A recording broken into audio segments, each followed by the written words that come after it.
ამერიკამ პირველი მნიშვნელოვანი კრიპტოკანონ პროექტი მიიღო. Რას ითვალისწინებს კანონ პროექტი და რაც მთავარია, რა მოლოდინებია აქვს კრიპტო ინდუსტრიას ახალ კანონ პროექტთან დაკავშირებით.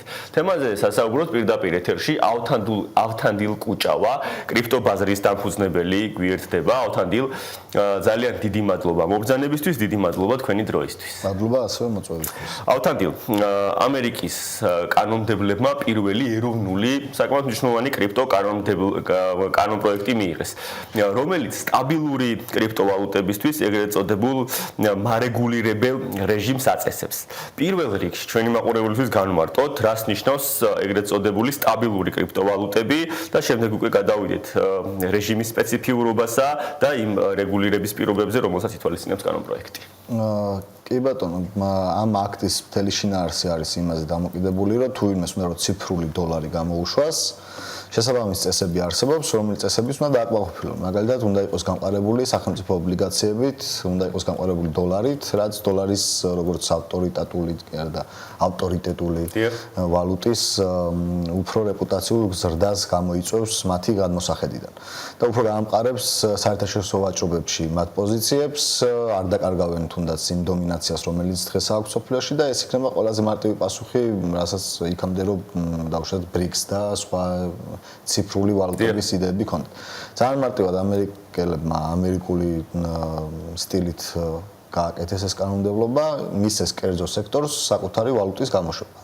დღეს უკვე საუბარი არის სოფლიოში იმაზე, რომ გქონდეს შენი საკუთარი ვალუტა, რომელიც აქამდე ყველა ძალიან უყვირდა და ბიტკოინი იყო ამის ერთ-ერთი იმპლემენტაცია და მე ამას მოყვა უკვე ის სტაბილური კოინი, რაც ნიშნავს, რომ ეგ არ არის, რომ არ გაუფასურდება ეგ ვალუტა. ეგ ნიშნავს, რომ უბრალოდ ერთი USDT, ან ერთი USDC, ან ერთი USD1, ან ნებისმიერი სხვა რომელიც კერძო კომპანია გამოუშვებს, იმას უკან ექნება შესაბამისი რაოდენობა დოლარი, ან სახელმწიფო ობლიგაცია, რომ გაამყაროს იმის კურსი, რომ ერთი იყოს ყოველთვის და გადახდა დათვლადი იყოს ყოველთვის მარტივად. არის მაღაზიაში შევა 10 ლარი, 10 ლარი იყოს და გადავიხარ.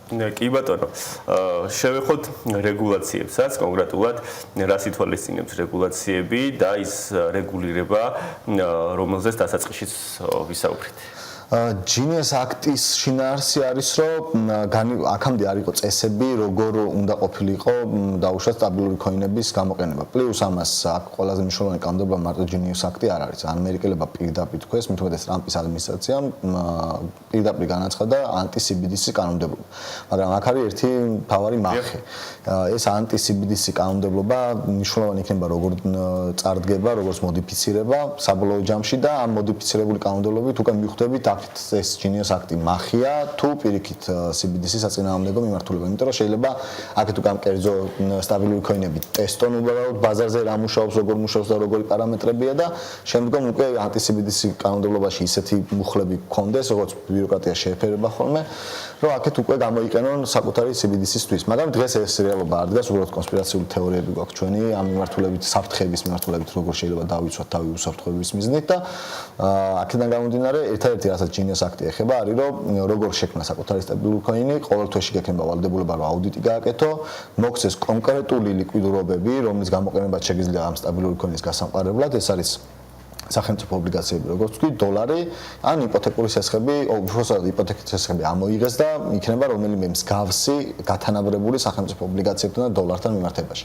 მაგალითად, ჯერჯერობით საუბარი არის, რომ ბიტკოინით გამყარდეს მაგალითად როგორც სარეზერვო ვალუტად USDT ან USDC ან სხვა სხვა. მაგრამ კერძო კომპანიები ამას აკეთებენ. უბრალოდ ამერიკაში იქნება სხვა სტაბილური კოინები მაგალითად, ერთი კერძო კომპანიის სოფლიოსთვის იქნება სხვა სტაბილური კოინები.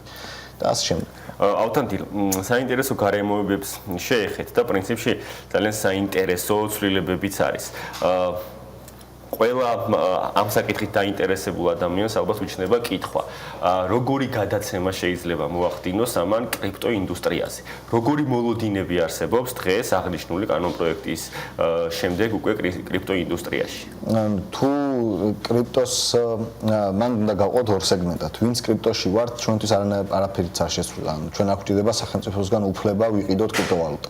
მაგრამ ვინც ტრადიციულ ფინანსებში არიან, მათ წარმოუდგენიათ და აქვთ ეგეთი ზღაპრული ლოგიკური წარმოადგენები, რომ სჭირდებათ რაღაცის ნებართვა იმისთვის, რომ რაღაც გააკეთონ და ნუ ამ ესეთი უმრავლესობისთვის ეგ კარგი იქნება, იმიტომ რომ მიიღეს უკვე ნებართვა და დალოცვა სახელმწიფოსგან, რომ კრიპტოვალუტებში ინვესტირება გააკეთონ. რაც აქამდე შეეძლოთ და ყველაზე დიდი სისულელე ETF-ი მაგალითად რა, ესეც ერთგვარი ესეთი ის არის, რომ შენ რო ETF-ს ყიდულობ, ნუ გააჩნიათ სახეებს ETF-ისას, მაგრამ ETF-ს ყიდულობ, ზოგიერთ შემთხვევაში ყიდულობ უფლებას, რომ ის კომპანია იყიდეს ბიტკოინს და შენ მოგცემს ფასიან ქაღალდს, რა თქმა უნდა, ცუდ შენ გაძლევს, კარგს თვითონ იტოვებს.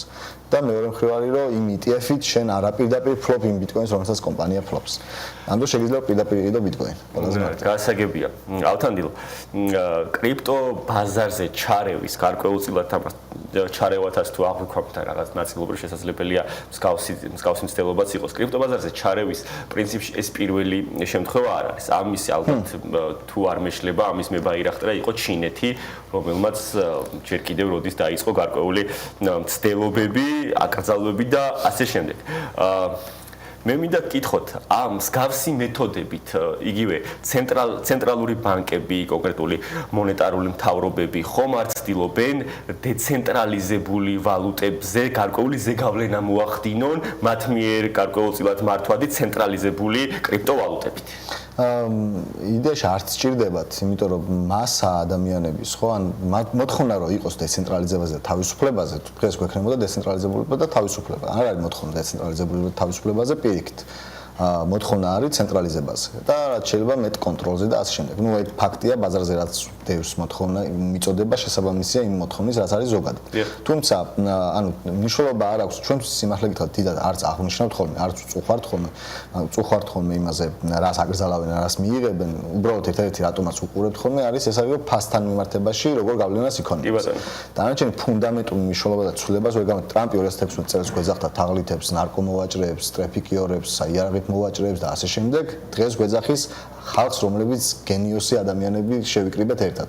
ამიტომ ეს პოლიტიკოსების რიტორიკები ყოველთვის შეიძლება ტრამპი წავა, ან შეიძლება ტრამპა შემდგომ იმაზე თქვას, რომ ბიტკოინი კი კარგია, მაგრამ ბიტკოინი ცუდი ხალხის ხელში არის. მოკლედ, ბევრი ვითარება შეიძლება ნახოთ წინ.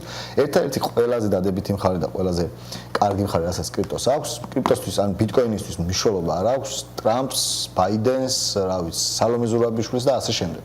ბიტკოინისთვის არანაირი გავლენა არ ექნება ამ ხალხს, მაგნაწილში იქნება ერთ-ერთი ის, რომ ის ხალხი, რომელიც ვერ აღიქვამს რეალურად რა არის ეს ტექნოლოგია და როგორ მუშაობს რა, იმ ადამიანებს უბრალოდ უფლება რადგან დალოცვეს ახლა რომ იყიდონ ეს ყველაფერი, ახლა უბრალოდ დაფუშავს უფრო მეტ мотиваციას მისცეს, რომ ნაკლები შიშით შევიდნენ ბაზარზე. უფრო მეტი ფული შემოვიდეს ბაზარზე, სადაც უფრო, ასე ვთქვათ, ვინც დავხვდებით ამ ბაზარს უფრო მზადყოფნაში, განათლების ნაწილში, თუნდაც და ცოდნის ნაწილში, ისინი ვიხეირებს, რაც თავარია. დანარჩენები ვერ იხეირებენ პირდაპირ მნიშვნელობით, იმიტომ რომ ყოველთვის ეგრეა, ყველგან ეგრეა.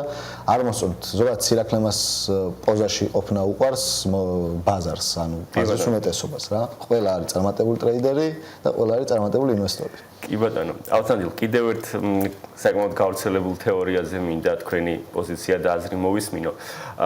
ხშირად ვისმენთ მოსაზრებას იმასთან დაკავშირებით, რომ იგივე ცენტრალიზებული კრიპტოვალუტების გამოშვებით სხვადასხვა მონეტარული ხელისუფლების წარმომადგენლები გარკვეულწილად ცდილობენ თავი გადაიზღვიონ ფინანსურ ბაზარზე, ან თუნდაც კრიპტობაზარზე გამოწვეული გარკვეული კრიზისის დროს ფინანსურ ბაზარზე გარკვეული კრიზისის შესარბილებლად და მათ გააჩნდეთ საკუთარი მართვადი კრიპტოაქტივები და ამით გარკვეულწილად შეარბილონ ის პოტენციური შესაძლებელია ფინანსური კრიზისი, რომელიც შესაძლებელია იქნას გამოწვეული, ასე ვთქვათ, გარკვეული გართულებების დროს.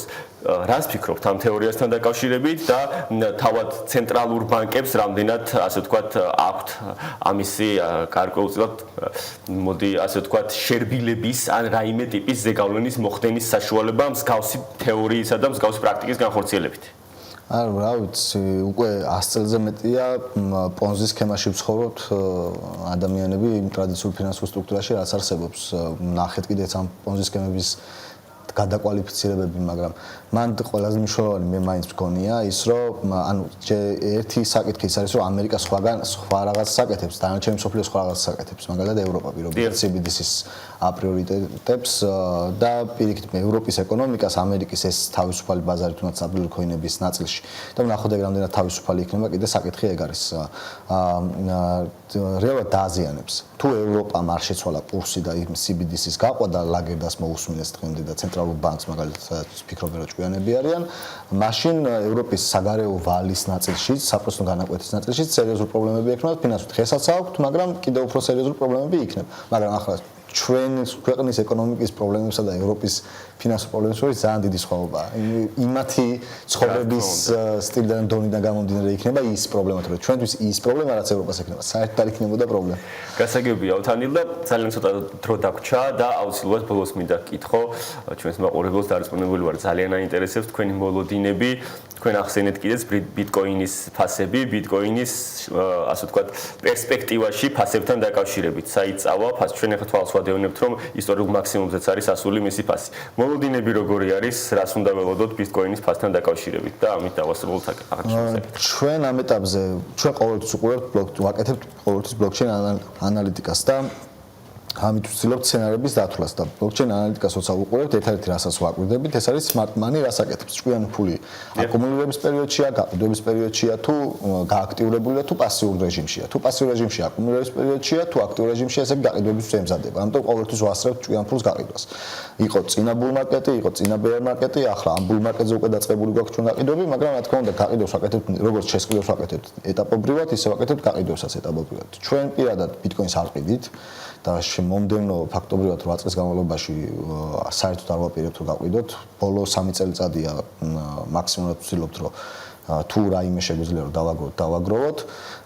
გვინდა რომ ერთ-ერთი კომპანია მაინც ვიყოთ საქართველოსთან რომელსაც სოფლიოს ასე ვთქვათ რიცხვში ექნება თავის წერტილი, მაგრამ ერთ-ერთი მოლოდინები ახლა საშუალო პერიოდში რაც შეიძლება ვთქვათ არის რომ თუნდაც ამ smart money-ს ნაწილზე დასრულებული აკუმულირების პერიოდი, ანუ აკუმულირება გააჩერა, გააქტიურებული ჯერჯერობით არ არის, როდესაც აქტიურდება ჭვიანი ფული, მაგ დროს ხედავთ ხოლმე ძალიან მოკლე პერიოდში უკვე პიქს ფასისას.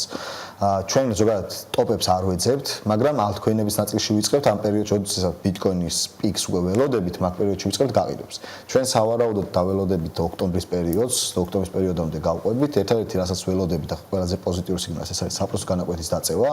თუ საპროცენტო განაკვეთი დაწია პაველმა, ჩვენმა მეგობარმა, მაგ შემთხვევაში ბუმი იქნება ბაზარზე, განსაკუთრებით ალტკოინების ნაწილში, თუ პაველმა არ დაწია და ისევ დატოვა მაშინ, როგორც ახლა გრძელდება ბაზარი, ისე ნეიტრალურად გააგრძელებს მოძრაობას, თუ ახლა არ დაწევს, ჩემი აზრით, ან აგვისტოს სექტემბერში მოუწევს, რომ დაწიოს ზედიზედ 3 თვე და კიდევ ერთი მნიშვნელოვანი ნაწილი ის არის, რომ მესამე ვერსია არის, რომ პაველი გაუშვან ან თვითონ დატოვოს პოზიცია და თუ დატოვა პოზიცია, მიუხედავად საპროცენტო განაკვეთის არ დაწევისა, მაინც პოზიტიური გავლენა ექნება კრიპტო ბაზარზე. და ერთი მტერი მოვიშორეთ გერი გენსლერის სახით, როგორც იცით, ალბათ 2024-ით. ავთანდილ, ძალიან დიდი მადლობა საინტერესო ანალიზისთვის, ძალიან დიდი მადლობა თქვენი დროისთვის. მაყურებელს შევახსენებ ავთანდილ კუჭავა კრიპტო ბაზრის დამფუძნებელი იყო ჩვენი სტუმარი და ვსაუბრობდით ახალ ამერიკაში მიღებულ ახალ კრიპტო ეროვნულ კანონ პროექტთან დაკავშირებით.